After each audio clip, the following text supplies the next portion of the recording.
everybody, to this episode of the Women in Technology Spotlight. Today, I have with me Michelle Goossens. She is the youngest VCP for data center virtualization that I know of, and I would like to say welcome, Michelle. Yeah, thank you for having me here. Thank you for coming on my podcast. Please tell us a little bit about yourself. Well, I'm Michelle, 19 years old. I got my VCP a few months back. I also am unofficially the youngest V expert. I got that when I was 18, and I'm in it for the second year now. They generally don't ask for your age, but just out of general people who are in the program, they are like usually twice my age. So, so yeah, there's that too. So the youngest person on two different counts. What is the second count? One is the VCP and the other one is the youngest in the V expert program, because that's a separate thing. That's quite an achievement. So when did you get interested in data center virtualization, or how? Well, we're gonna have to go back a little bit. Mm-hmm. When I was, let's see, I am 19 now. I turned 20 in March. Mm-hmm. So it all started when I first became interested in computers when I was like 6. Mm-hmm. Oh, wow. Yeah, so the reason for that is in my house, I live here with my parents and then also with my great aunt and great uncle. Mm-hmm. We have more or less like the house on the outside is one big house, but within the house, we have split it in two. So it's technically two households mm-hmm. in one house, but we're all family. So back when I was 6, we haven't split everything yet, so I could just walk into the living room, mm-hmm. and my great uncle had a computer repair shop. Oh, okay. Mm-hmm. So he had that, and then at some point my dad actually joined him. So my dad was there too. And because I like to visit my great uncle, I saw all these computers, and I really thought that was interesting. So mm-hmm. that's how I got into the interest of computers. And then when I was like 13 or 14, I was like, okay, computers are nice. I want something bigger. Let's get into servers. Okay. So what did you like about computers? What did you, because you say your great uncle had a computer repair shop, but what? Yeah, no, my great uncle, the brother of my grandpa. Oh, okay, your great uncle. Yeah, okay. I think that's the English word for it. Yeah, I think that's correct. Yeah, you're right. So he had a computer repair shop, but what potential did you see in computers that made you want to, as a 6-year-old, start working with computers? What did you see there?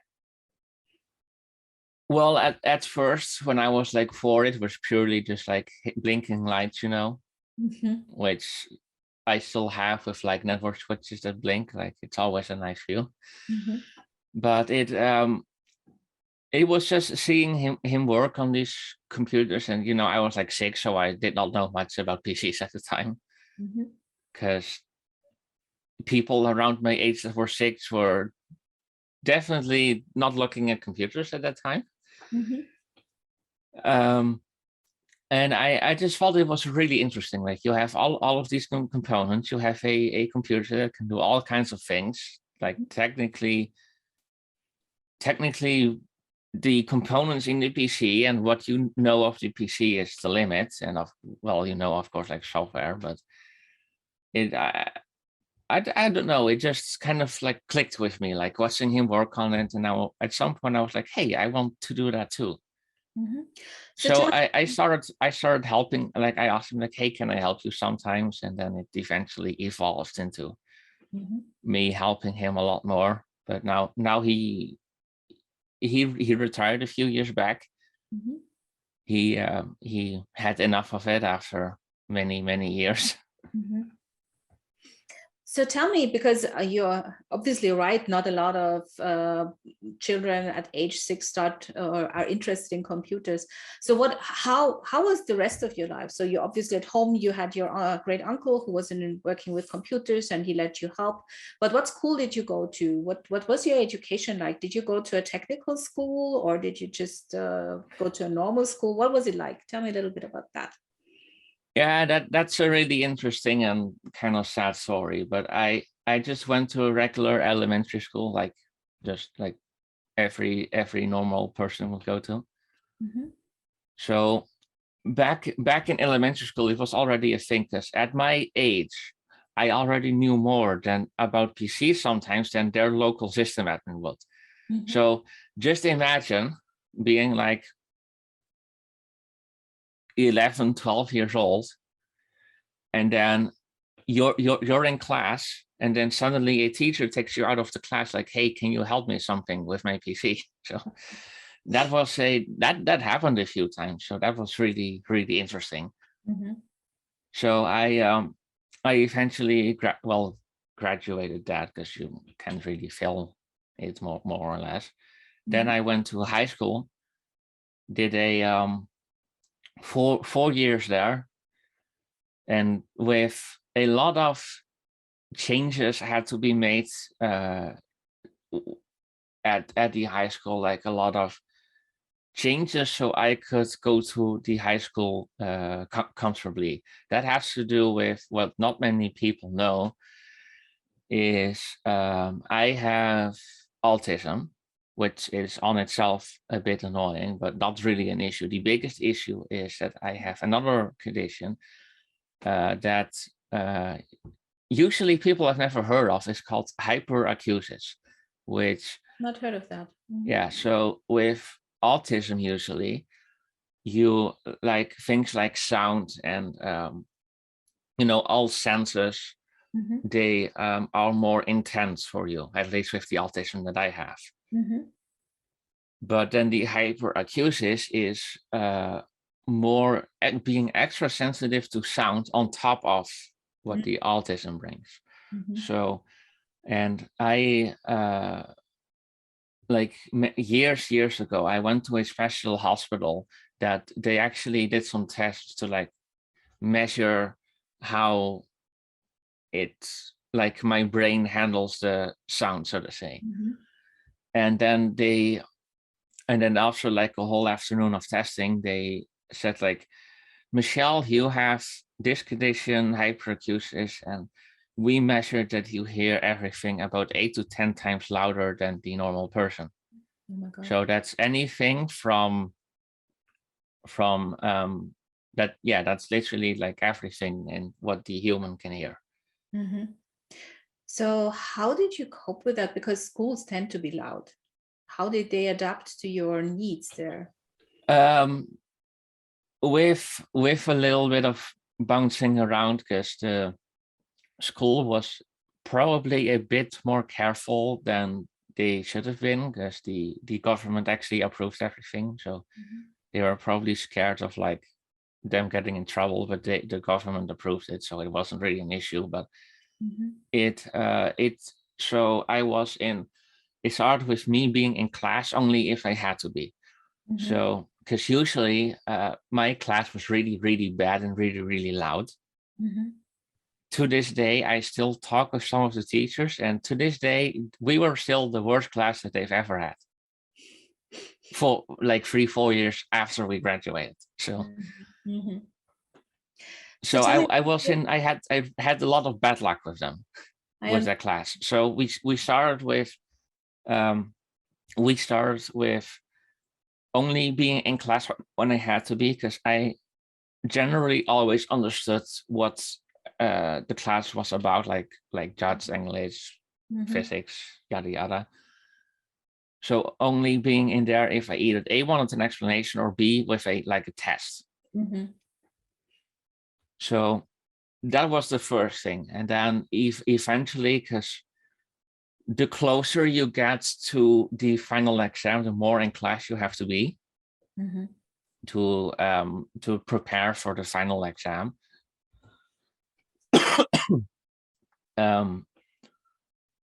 Eventually, over the course of years, because I was there for 4 years, because the length of the like the education I did is like 4 years. We eventually added things like having maximum times on a day that I would be at school.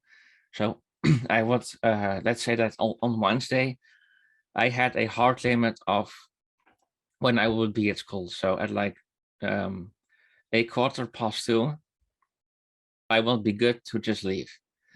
And if I had like one class or classes until 5, or like even a test that will not matter, I could just go and take the test another day. But that sounds incredibly difficult. So yeah, I graduated with my scores were just enough to pass. It was really, really, really close.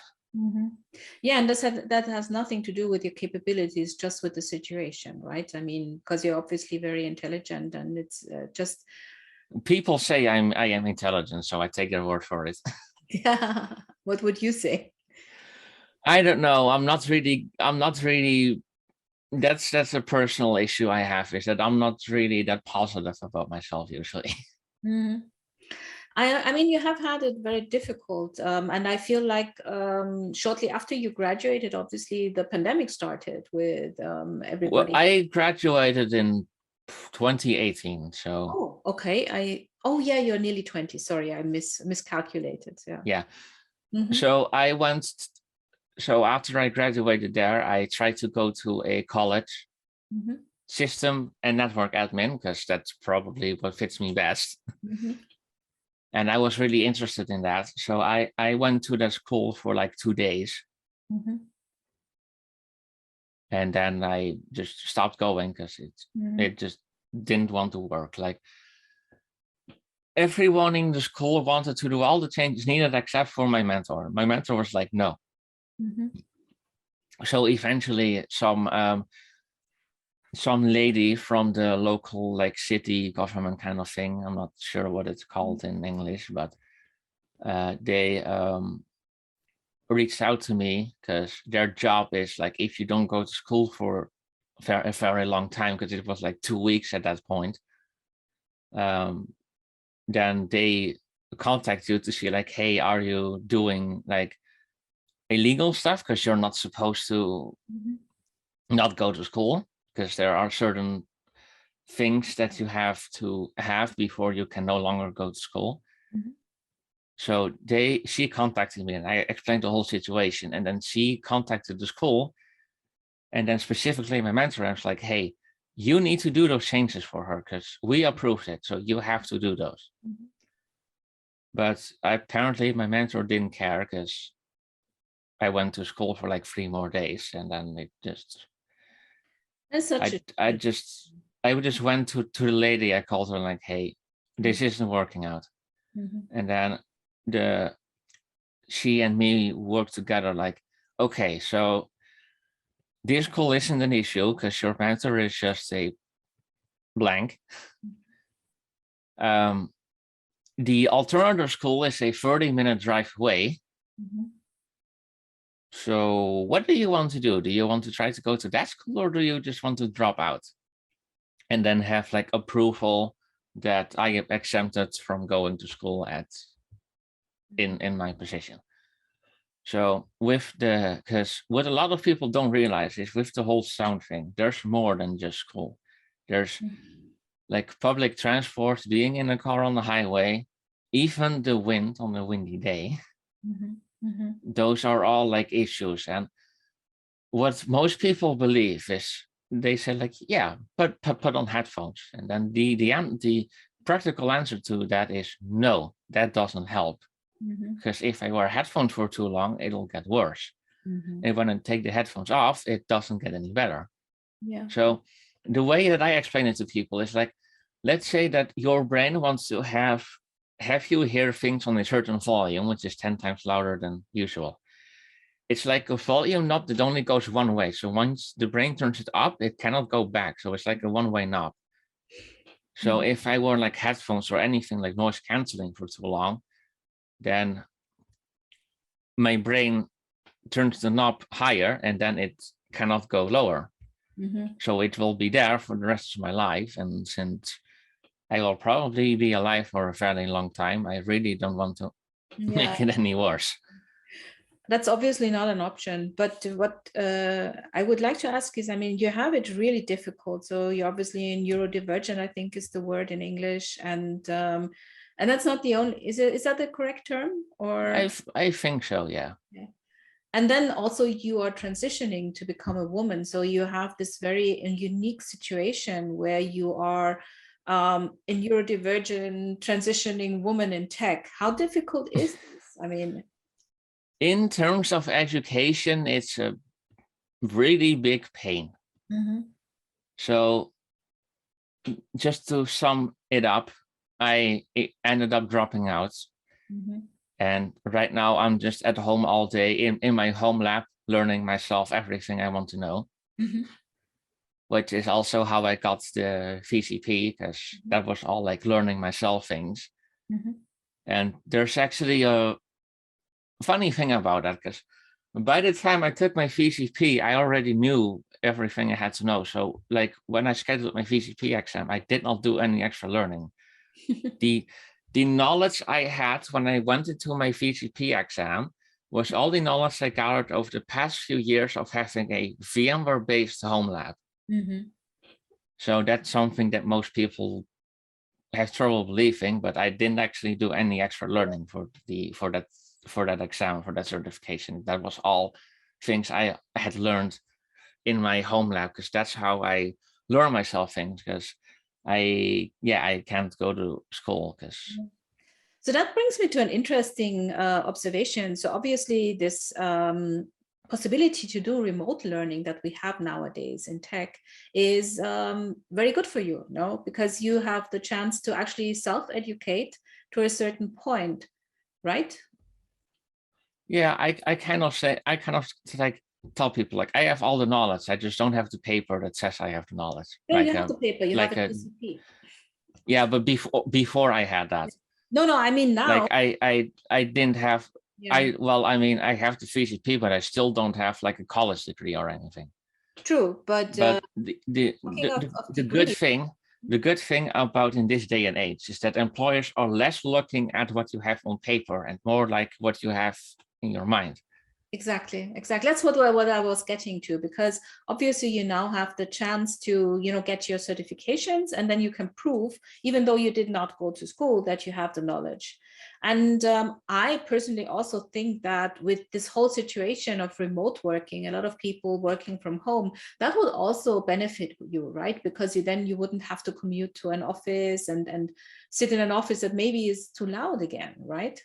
Yeah, I already had a talk with the government. I actually have a disability benefit in the sense of like you can't work. Okay. I got that like half a year before COVID happened. So. Oh, okay. So is this something? No, I think no. It was actually I think like a month before the first COVID. It was in March 2020. So it was right around when the first outbreak here happened. Exactly. Yeah. So, but talking about your aspirations and dreams, I mean, obviously it's good that you have the disability benefit, so you are secure, but what is it you would like to achieve? Yeah, well, the benefit is 75% of the minimum wage, so it doesn't have much left over. But so what I do right now is, next to learning myself things like VMware and like Active Directory and like that stuff that you'd see in an enterprise environment, what I also do is I have been contributing to Mozilla, which you may know from Mozilla Firefox. So I have been contributing to them because like Firefox is open source. So I started contributing to Firefox in like September of last year, so September 2020. And it has gotten so that contributing and has gotten so big now that they're actually trying to see if they can hire me to That's so work cool. there. Wow. Because I have been contributing a lot in the cloud automated testing workers, like that stuff, without saying too many terms that some people may not know. So that's just like the average explanation of what I do. Okay. It's more or less I do the same as an employee, except I don't get paid. Yeah. Which they're trying to fix for me. Yeah, but that option is what I meant. So you can now find a job where you work remotely and you don't have to interact with very loud people all day. So I think this world of tech is especially suitable for someone like you. I mean, they can be loud, but I have a volume knob that I can just turn down. Like in real life, you don't have that. That's true. Very true. So that sounds like a really good option, and congratulations, because I think that would really be a great opportunity. And yeah, it's one of the managers told me, like, I cannot promise you anything, but I will work on it. So it's kind of they are working on it, but they did not make any promises because, you know, they have like whole budgets and all the kind of things. Yeah.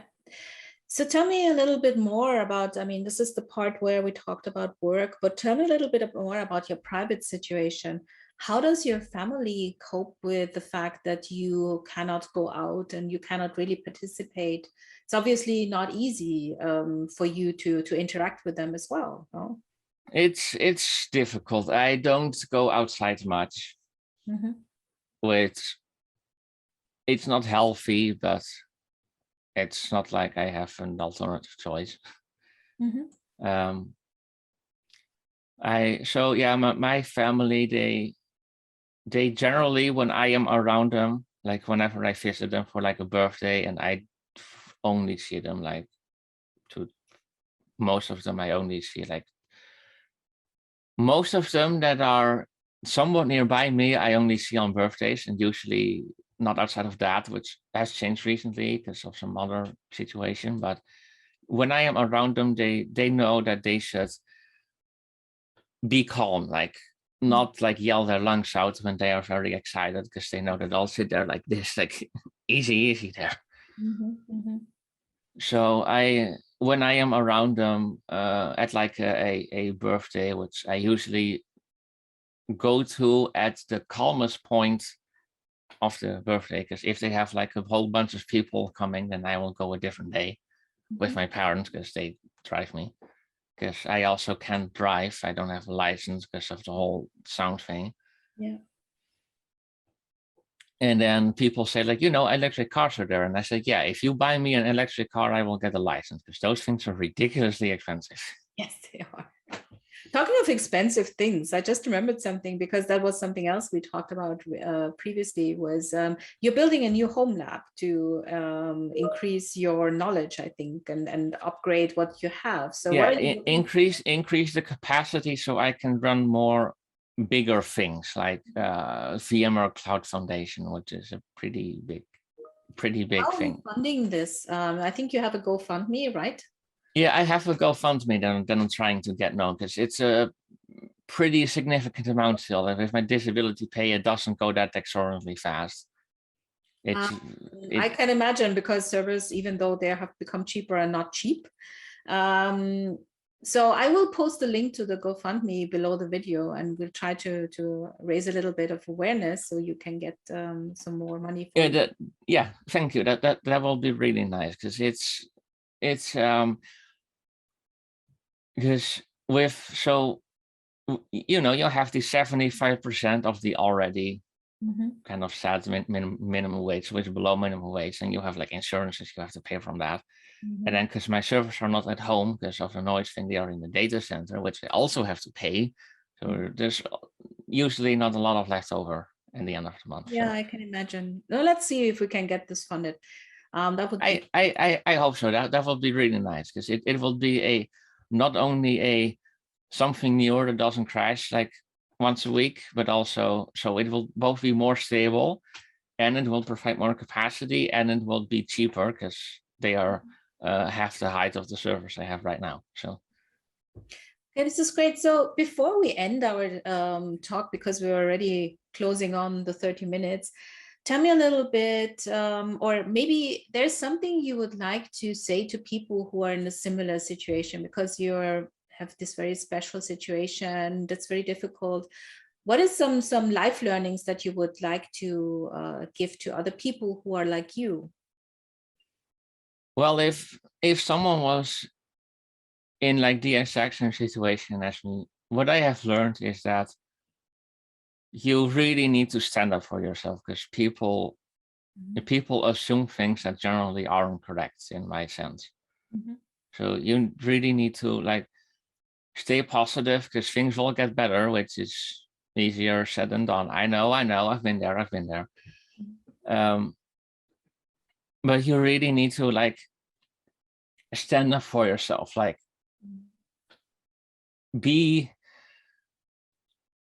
I'm not sure how to say it nicely, but stand up for yourself. If they think things that you think aren't right in your own situation, because you know better about yourself than they do about you, then stand up for yourself and tell them like, hey, that's not right. And it has made for some interesting situations at high school before, where they just really thought I was just being a prick, but that wasn't right. I was just standing up for myself. And then eventually they said like, hey, sorry.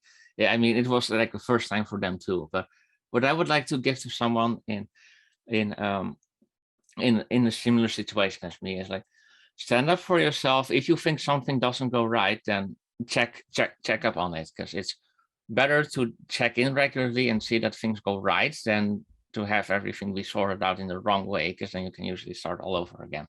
Yeah. And one, as bad as it sounds, and people may hate me for saying this, but the positive thing about the whole pandemic is that working from home is becoming more of a norm now, and more companies are embracing the work from home even after the pandemic, which still isn't done yet. But I have heard friends of mine who work at companies, and their companies are saying like, hey, you can remain doing work from home if you want, because it's better. So I think that's a bit of a positive Yeah, I agree. thing for especially for people like me who cannot go to the office, because like, A, how am I gonna get there, and B, you have like noise and all that stuff. And because for me, like, I have autism as well, but I have had help with that for many years. So because if we were speaking like if we were speaking to each other like when I was like 12, then I will just sit here like not say a word for 30 minutes. And I also did not really stand up for myself if things weren't going the right way. And that's something I have learned to like speak, because you have vocal cords, but in my sense have a different issue, that my voice is a bit too low, but that's a whole different, that's a whole transitioning stuff. That's because like that transitioning stuff came around when I had my final exam. So that was really like everything just happens at once. Like the noise thing I was born with, so that has always been there. We just only found out like for 14 years after I was born that I had it. But yeah, just to sum it up, because I know we're reaching the end, is what I will give to people like me is have faith, stand up for yourself, speak out, let people know that you're there if things don't go right. And if you need adjustments made, like fight for it, because trust me, in my case, I had to fight a lot for it, but it really was worth it. That's such a good advice to give. And I also like the fact that you said things will get better. And I mean, I think we must always keep in mind when we're in a situation that is not going well, that we can fight and we can stand up and things will get better. Yeah. I mean, people will think it won't, and I'll tell them like, I know, I've been there. I've been in that deep hole in my life. But if you really fight for it, then things will improve. Generally, yeah. In English, it's still difficult sometimes. Well, you did a great job. So thank you, Michelle. This was great. Thank you for coming on the podcast and taking the time to talk to me. Yeah, thank you for having me. It was nice to be here.